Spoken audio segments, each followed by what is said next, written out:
Sa magandang araw sa inyo mga katokers, mga katoshis, mga katokis. Narito na naman po tayo sa panibagong vlog po natin.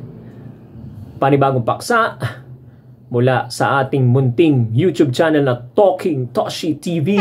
Yes! Alright, pag-usapan natin. Mag-shift naman tayo ng konti sa sports, ano? Okay, ito ay malapit na magbukas, magsimula ang quarterfinals ng PBA, no? Commissioner's Cup. Okay, 2024 PBA Commissioner's Cup. Okay? Nabuo na po ang mga teams na lalahok o pasok sa quarterfinals. Okay? 8 po silang teams sa mga hindi pa nakakaalam ng mechanics ng tournament format. Pag quarterfinals po, 8 teams na papasok dyan. Yung first 4, yung top 4, meron silang bentahe. Tinatawag nilang twice to beat advantage. Okay? Yan malaking bentahe na. Kumbaga parang yung isang paa mo nasa semifinals na, isa na lang, isang panalo na lang para makapasok sa semifinals. Okay? At yung huling 4, well, you have to deal with meron siyang twice to win disadvantage. No? Twice to win disadvantage. Kung 2 beses mo dapat tatalunin yung nakakataas sa'yo. Okay?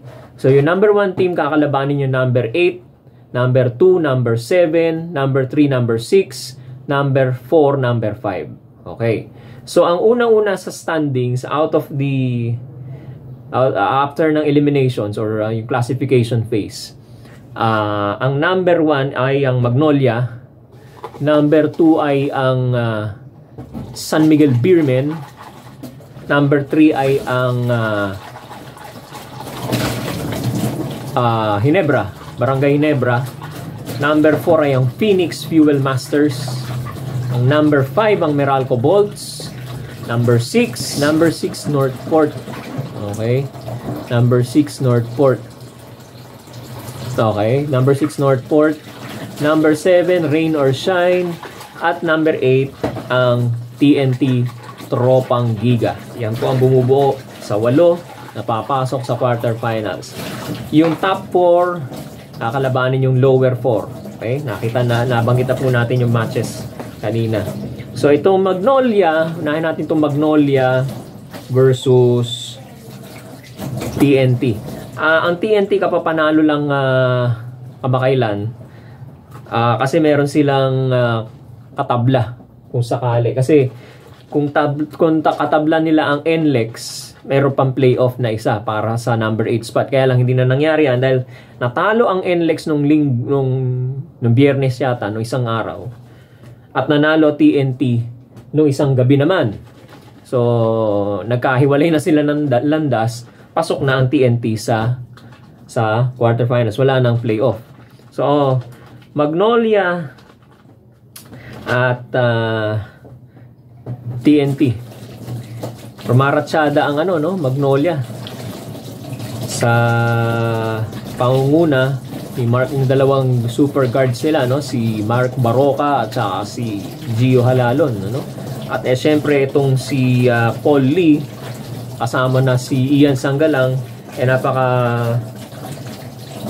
formidable na combination itong mga to, frontline tsaka yung backcourt nila, napakalakas, Okay. Ngayon itong TNT unti-unting bumabangon sa kanilang pagkalugmok dahil sila nagka-injury, mga players nila nagka-injury, hindi natin alam. Okay. Pero sabi ni Coach Jojo Lastimosa, unti-unti nilang sisikapin na makabangon, makapanalo ng mga games, at kung matalo man sila, siguraduhin daw nila na hindi naman tambak. Ayan. So, yan ang TNT Magnolia. Okay? At balik na nga pala si Roger Pogoy, from an injury. So, malaking tulong si Roger Pogoy, si RR Pogoy sa kanilang kampanya ngayong quarterfinals.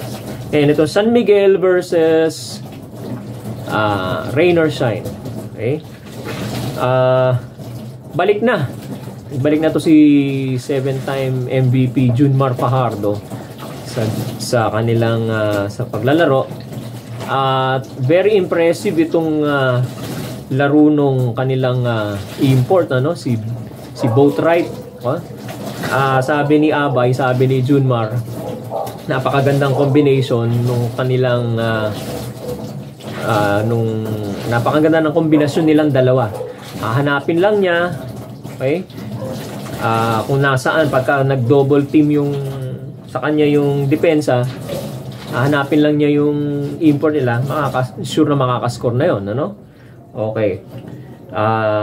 Yan ang good news para sa San Miguel. At yung ibang mga players na na-injured dati, well, si Jerome Teng nakabalik na, no? Si Terence Romeo, maganda rin ng laro lately, ano? Okay, tapos si Kit Jimenez, pagkatapos niya ma-black eye, babalik na rin yan, ano? Okay. Tapos itong Rain or Shine, syempre, sasandal sila sa kay Bo Belga, Extra Rice, ano? Syempre, nandyan si Ray ng Batak at si Mamamuyak, no? Alright. Punta naman tayo dito sa pairings ng Northport at saka Ginebra. Okay, itong Northport Ginebra, hindi pa natin masyadong makita pero itong Ginebra malakas din. Okay? So, tingnan natin kung anong magiging resulta nitong laban ng Ginebra at saka ng Northport. Hindi pa natin makita masyado kung ano ang kalalabasan, pero sasandal syempre ang Ginebra sa services ni Christian Stan Hardinger, sa mga locals nila, Stanley Pringle, kay Scotty Thompson, yan, mga the usual sa gagawin, si Japet Aguilar. Okay? Yan ang mga, pero maganda ang laro ni Scotty Thompson lately, ano? Okay? So, kahit sino pwedeng pumutok dyan. Christian Stan Hardinger is consistent, almost consistent sa kanyang paglalaro. Okay, sa Northport naman, si Arvin Tolentino, no? Nagbo-blossom na yung kanyang career dito dahil nung nasa Ginebra siya, hindi mabigyan ng playing time masyado. Dito, siyang bida, no? So, yan ang mga aabangan natin, okay, sa laro ng Ginebra at saka ng Northport Batang Pier.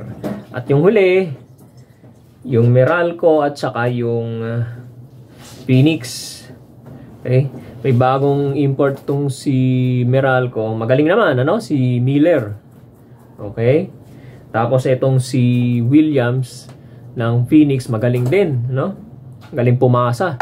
Pero syempre yung locals ng Phoenix ang nagbibit-bit din dyan. Si Perkins, si RJ Hasul, okay, si Tyler Tio, okay, at iba pang mga locals ng Phoenix Fuel Masters.